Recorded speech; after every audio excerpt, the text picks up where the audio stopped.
Welcome back to Inside Ambition, a casual news show where we talk about all things Drexel. I'm your host, Alexandra George. By now, I am sure that everyone is well aware of the virus that is ravishing the globe.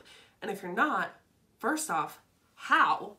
And second off, cut your Wi-Fi and cable immediately and just stay indoors. It's best that you don't know what's going on.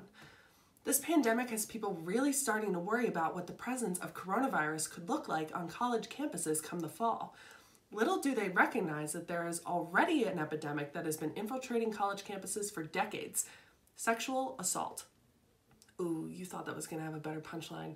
I'm sorry. The Trump administration has finally announced its Title IX regulations after a year spent reviewing comments on the original draft. I know you were all super excited about these new regulations and are completely up to date with it all. So that means I don't have to tell you about the fact that they made it significantly easier on the accused and a lot more challenging for survivors to come forward. So we can just talk about sunshine and rainbows and the fact that flowers are starting to bloom, right? Wait, what's that? You had no idea that any of this was happening because your news feeds have only been focused on Corona? Ugh, well then. I guess here we go. Now let's take an inside look.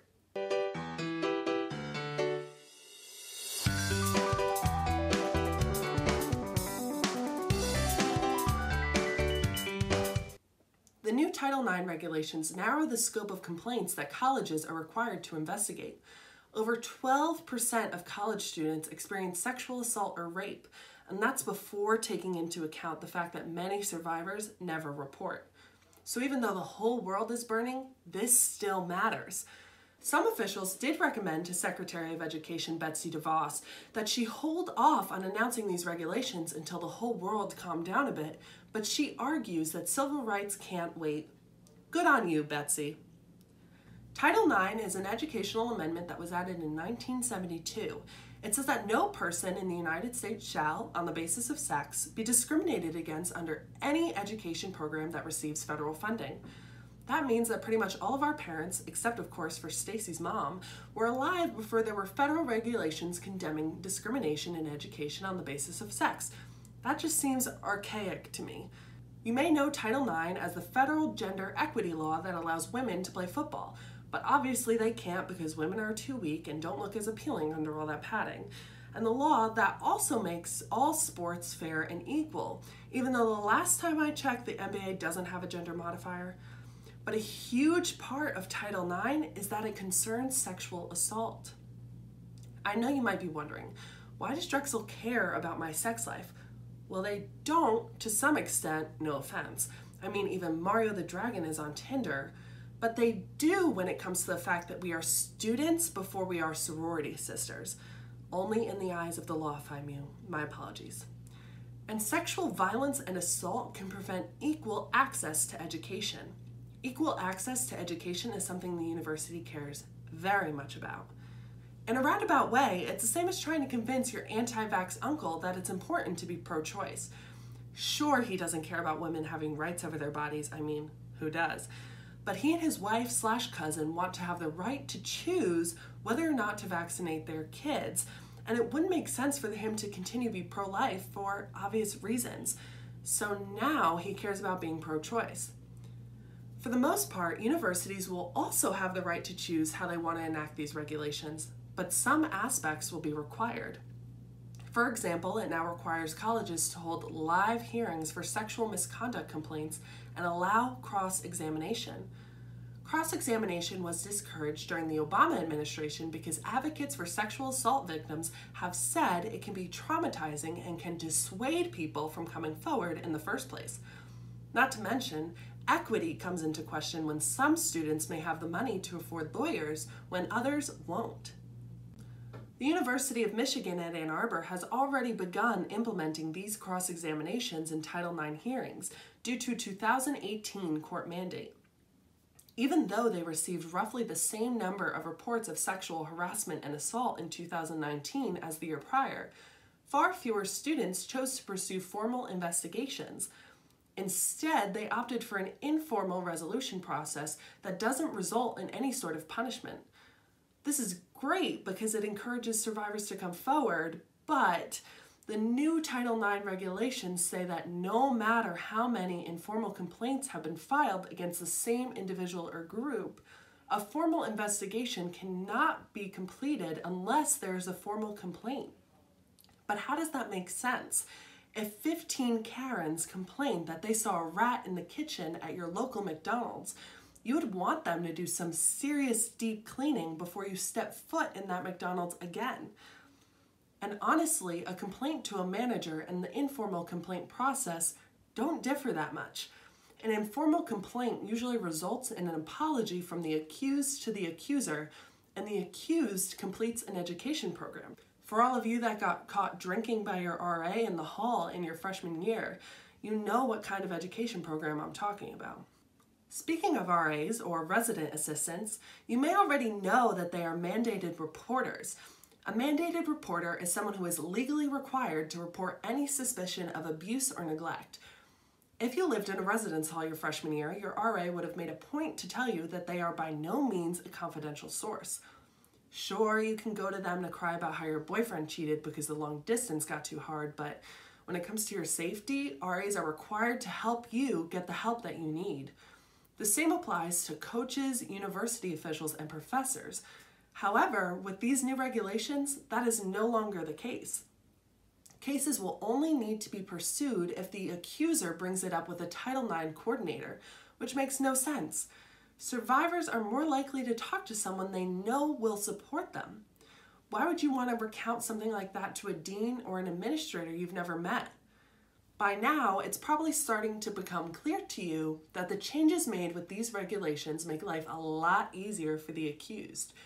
The odds that there will be a formal complaint filed against you are a lot slimmer, as survivors are going to be a lot less willing to come forward. And you'd be right.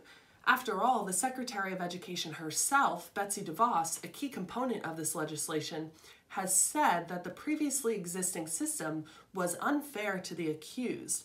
I mean, why wouldn't she? She's working for a president that has had 25 women come forward to accuse him of sexual harassment and assault. These new regulations also detail that universities are no longer responsible to investigate cases where students were assaulted off campus. This even means that if there was an assault that occurred between two Drexel students taking part in a Drexel-sponsored program, but abroad, the university would not be obligated to follow through. That's like saying you stole from the company you work for, but the company isn't going to look into it because you were staying in France and you hacked into their accounts in Italy. What? And how would this work with ACC housing? Technically, that qualifies as on-campus housing, but it is not Drexel owned. And besides, the majority of students at Drexel and other universities across the country live off campus. But if Title IX is trying to protect students from discrimination when it comes to their education, why would it not continue to cover students when they're living off campus? Are they no longer considered to be a student while they're staying at their residence? Just because an assault occurs off campus between two students doesn't mean that it won't affect their education. What if they're also in class together? But listen, I'm by no means saying that Drexel will not follow up with these cases. For the most part, these new restrictions are pretty lenient and leave a lot of discretion up to the universities. They just seem to bring the standards for handling sexual assault cases down from a 10 to like a -69. And honestly, I have faith that Drexel will continue to uphold the standards it has always had when it comes to protecting its students. The new regulations also change the definition of what qualifies as sexual harassment. It is now defined as any unwelcome conduct that a reasonable person would find severe, pervasive, and objectively offensive, which, surprise, is a lot more narrow than the one the Obama administration used. They define sexual harassment as any unwelcome sexual conduct. And I'm not saying that the definition didn't need some adjustment, but I am of the belief that sexual harassment is something that can only be defined in the eyes of the survivor. If you feel violated, you feel violated. And to me, that's enough. Also, what does this definition mean when it says any reasonable person? How can you define who is reasonable and who is not? And can't that change? Reasonability is all a matter of preference. Sure, I think that it's reasonable that my 87.5 be boosted to a 90, and I mean it rounds up when you're looking at the nearest 10, but my professor doesn't think that's reasonable. This definition also means that universities are no longer obligated to look into lower-level sexual offenses before they turn into something more serious. These changes and more will take effect on August 14th. Between now and then, Drexel and the rest of the nation's universities have to work out how these regulations will be implemented at their schools. When the draft was initially presented, there was an open comment period where people like us could submit suggestions for change. Unfortunately, that period is long gone, and these are now the standing regulations that the federal government wants universities to put into action. So please make sure that you are paying attention to these regulations and how Drexel plans to implement them. I know it may seem like it doesn't matter right now, but you'll say that until these regulations matter to you. Make sure to keep all of this in mind when you head to the polls this November, or more likely when you're filling out a mail-in ballot in your room. Civil rights shouldn't have to be political, but here we are. To stay up to date with all our content, make sure you subscribe and follow our Instagram @inside_ambition. Thanks for watching, stay safe, and we'll see you soon.